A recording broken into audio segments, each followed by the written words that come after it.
खोटं बोलणाऱ्या व्यक्ती सर्वांना आवडतात. खरं बोलणारा व्यक्ती सर्वांनाच खटकतात. माणसाची सवय अशी आहे, जो उपयोगाला येईल त्याला धरून चालायचं. कुणी आपलं वाईट केलं की त्याचंही वाईट व्हावं, ही भावना आपल्याला संपवून टाकते. यातून मुक्त होऊन स्वतःला शांत करण्याचा मार्ग एकच, क्षमाशील राहणे. माणसाला जिंकायचे ते केवळ आपुलकीने, कारण वेळ, पैसा, सत्ता आणि शरीर एखाद्या वेळेस साथ देणार नाही, पण माणुसकी, प्रेमळ स्वभाव आणि आत्मविश्वास आयुष्यात कधीही तुम्हाला एकटे पडू देणार नाही. शरीराने मनाचे नाते एकदम घट्ट आहे. शरीराने दुर्बल झालेला माणूस मनाने बरा होऊ शकतो, पण मनाने दुर्बल झालेला माणूस शरीराने बरा होऊ शकत नाही. आयुष्यात नेहमी लहान होऊन जगण्याचा प्रयत्न करा, कारण जेव्हा तुम्ही लहान होता तेव्हा इतरांना समजून घेता आणि मानही ठेवता. लहान होणे याचा अर्थ कमीपणा घेणे असे नव्हे, तर लहान होणं म्हणजेच महान होणं असतं. त्या व्यक्तीच्या जीवनात आनंद आणि शांतता कित्येक पटीने वाढते, ज्यांना कौतुक आणि निंदा एक समान वाटतात. चांगल्या भावनेने सर्व काही करा आणि काहीही अपेक्षा करू नका. तुम्ही कधीही निराश होणार नाही. कुटुंब प्रमुखाची स्थिती पत्र्याच्या शेडसारखी असते. तो ऊन, पाऊस, वारा, वादळ वगैरे सर्व आपल्या अंगावर झेलतो, परंतु त्या पत्र्याखाली राहणारे मात्र म्हणतात की हा खूप आवाज करतो. जर शेतात बी पेरलं नाही तर निसर्ग शेती गवताने भरून टाकतो. तसेच जर डोक्यात सकारात्मक विचार भरले नाही तर नकारात्मक विचार स्वतःची जागा बनवतात. म्हणून सकारात्मक व्हा.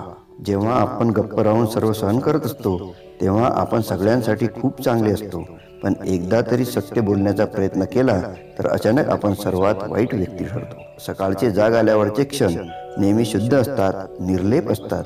दिवसाच्या कट कारस्थानांचा, कपटांचा, खोटेपणाचा थर त्यावर चढलेला नसतो.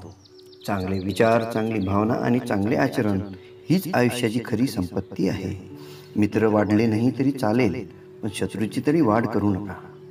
घराची योग्यता, व्यवस्था हीच घराची शोभा. संतुष्टता हीच घराची लक्ष्मी. समाधान हेच घराचे वैभव. धार्मिकता हाच घराचा कळस. आतिथ्य हेच घराचे सुख. माणूस हा कोणत्याही धर्माचा नसून तो प्रथम माणूस असतो. माणुसकीने वागणे हाच प्रत्येक माणसाचा धर्म आहे. म्हणून प्रत्येकाने माणुसकीने वागावे.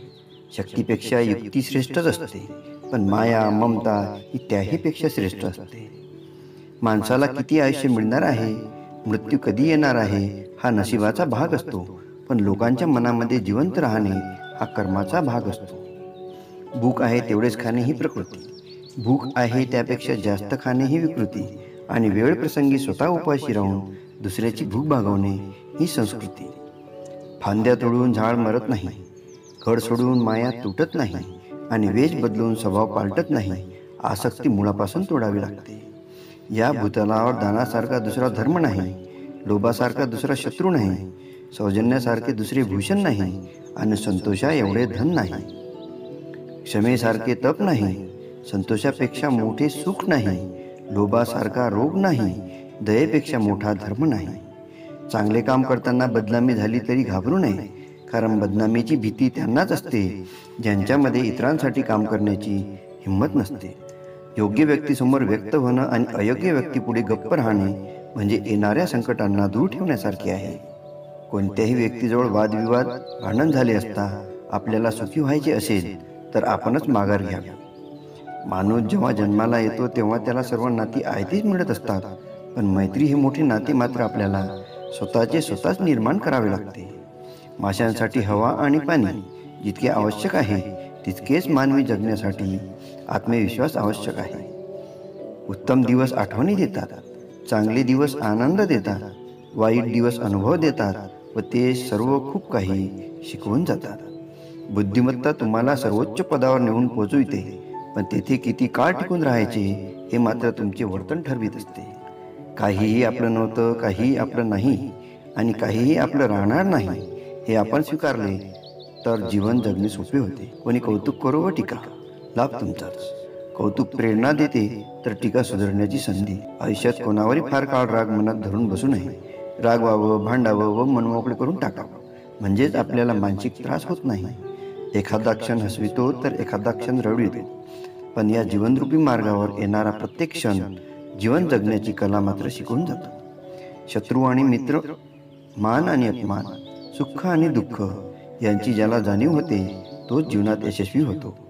आपल्या नशिबाचे मालक व्हा, परिस्थितीचे गुलाम नाही.